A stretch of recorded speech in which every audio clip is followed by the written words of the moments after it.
No dia 11 de novembro de 1975, foi proclamada a independência de Angola, depois de quase 500 anos de domínio português. O Brasil foi o primeiro país a reconhecer oficialmente a independência de Angola e, desde então, mantém sólidas relações diplomáticas com o país africano.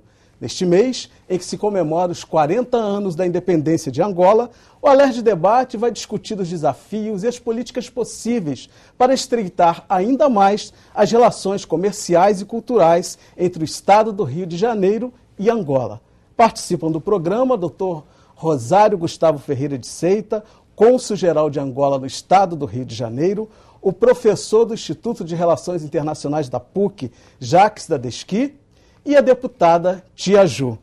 É um prazer receber todos vocês aqui. Muito obrigado pela presença. Professor, vou começar perguntando ao senhor. Comparando o Brasil e Angola no período colonial, o que difere esses dois países, já que no Brasil a gente tinha um membro da família real, um príncipe, e já em Angola tinha um governador, né, de Portugal. Como é que difere aí esses dois países no período colonial? É uma questão vasta, Não há como lhe responder em 30 segundos, nem um segundo. Mas, entretanto, eu prefiro colocar alguns pontos, um ponto de convergência. Aliás, tem muitos pontos de convergência. Por exemplo, naquela época colonial, tínhamos, e ainda se faz muita referência em Angola, no Brasil, referência à Rainha Dzinga. Uma grande referência de Angola no Brasil, até nos dias de hoje. E, em contrapartida, temos também forte referência de Angola no que diz respeito às linguagens. A linguagem, o português falado no Brasil, tem uma conotação forte com elementos da cultura angolana. Palavras, quibundo, essas coisas todas. E em referência a essa parte, também temos um ponto forte, aquele herói que se comemora no Brasil inteiro, no nível nacional, hoje que é Zumbi dos Palmares.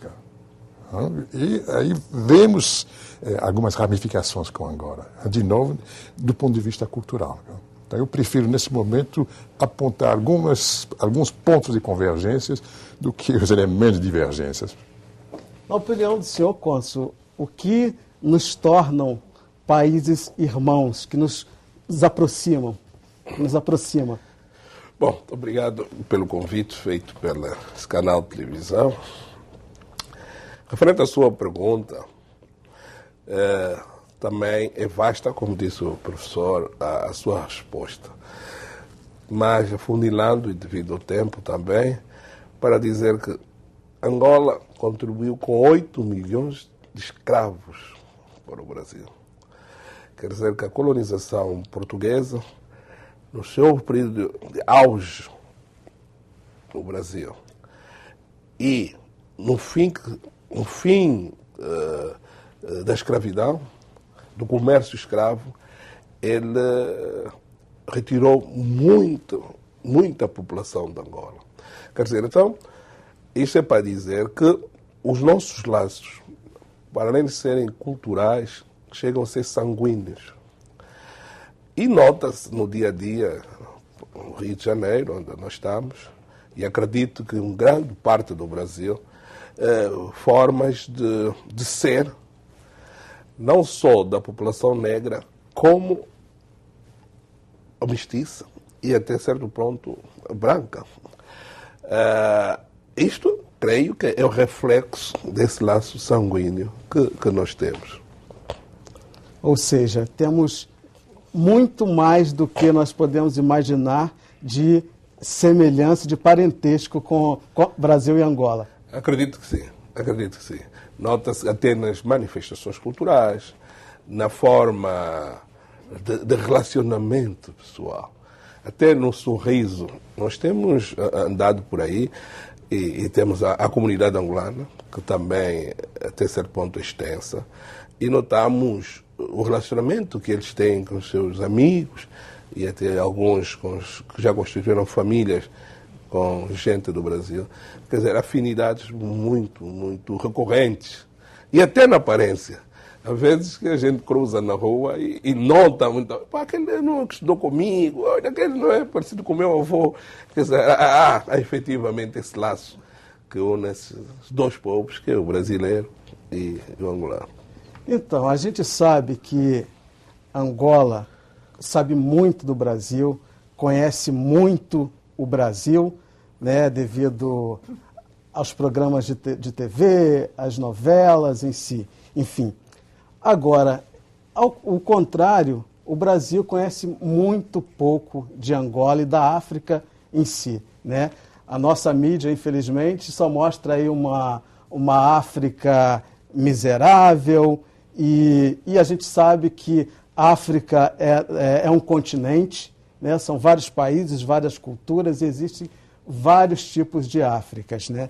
Eu pergunto, deputada, na opinião da senhora, por que o Brasil ainda está tão distante, né, da África, embora como o cônsul acabou de falar, nós temos uma afinidade que vai além do cultural, né?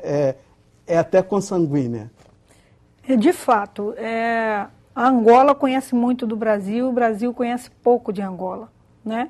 E como foi bem colocado aqui, nós temos laços profundos, que vai além de simplesmente cultural, né? E eu acredito que nós já passamos até do momento de começarmos a incentivar mais o estudo da cultura angolana no nosso país, né?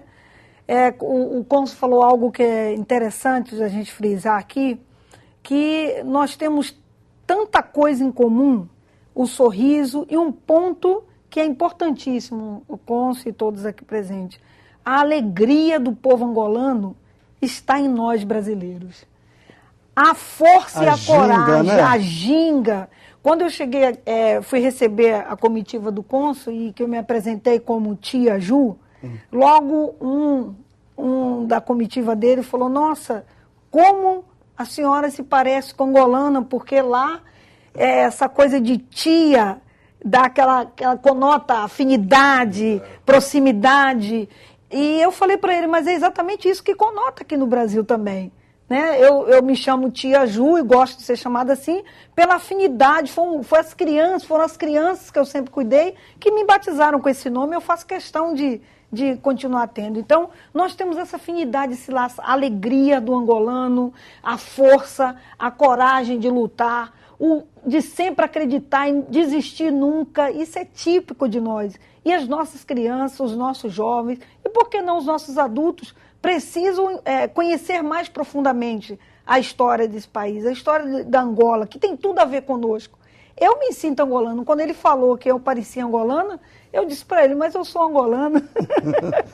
Então, vale a pena a gente começar a cultivar isso mais, fortalecer mais essa questão histórica, porque a história é tudo. É uma riqueza de informações que passa de geração para geração. A gente precisa, de fato, conhecer mais de Angola. Professor, você acha que essa falta de conhecimento que o brasileiro tem da África, isso é em função do racismo brasileiro? De novo, uma questão super complexa. Mas eu diria o seguinte, Ricardo, cônsul e tia Ju, eu trabalhei vários anos, 2 décadas, para não dizer 3 décadas, no Centro de Estudos Afroasiáticos, aqui no Rio de Janeiro. Foi o centro que estava na ponta do conhecimento da África no Brasil. Na minha época, tínhamos 3 centros de estudos africanos no âmbito acadêmico. O nosso, o Centro de Estudos Africanos da USP, Universidade de São Paulo, e o Centro de Estudo da UFBA, Universidade Federal da Bahia. E realmente, éramos um grupo mínimo que se interessava pelos assuntos africanos.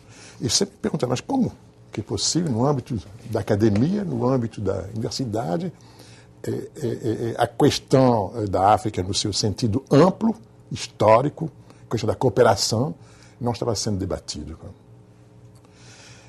Entretanto, com os anos passando, observamos mudanças, tanto na academia como no ensino médio. Vide a famosa lei que obriga as escolas do ensino médio a adotar disciplina que foca a história da África, a história afro-brasileira. Portanto, as coisas estão mudando. Mas que, de fato, não acontece na maioria das escolas, né? Nós sabemos disso, que existe grande dificuldade para que essa lei se torne realmente, de fato, há bastante resistência nesse sentido. Sim. Nesse sentido, cabe à Assembleia Legislativa do Rio de Janeiro de monitorar, cobrar. Cabe à Câmara dos Vereadores em estar presente de maneira vigorosa junto às Secretarias de Legislação. O nosso papel enquanto cidadão é de levantar essas questões com a ajuda dos deputados e dos vereadores. Cara. Mas eu sou otimista. Partindo de zero, aonde que chegamos? Há uma revolução silenciosa no Brasil, que aos poucos nos permite abraçar o conhecimento que vem da África, especificamente a história da África. Eu me lembro, quando comecei a trabalhar no Centro de Estudo Afroasiático com o professor José Maria Nunes Pereira, casado de uma época com uma angolana, cara. Sempre me falava de quem? Agostinho Neto, poeta, primeiro presidente de Angola, cara. Sempre me falava de Amilcar Cabral, da Guiné, Samora Machel. Então, no âmbito acadêmico, aos poucos, conseguimos que as questões relativas à África pudessem se alastrar. Eu fico, ultimamente, muito emocionado quando vejo um estudante de Relações Internacionais que me propõe uma monografia sobre a África, sobre Angola, sobre Moçambique, sobre a Guiné-Bissau. E no que diz respeito às suas questões concernentes às notícias que vêm da África, que poderia se espalhar no Brasil, eu pediria ao nosso senhor cônsul que batesse a porta da CPLP para criarmos uma televisão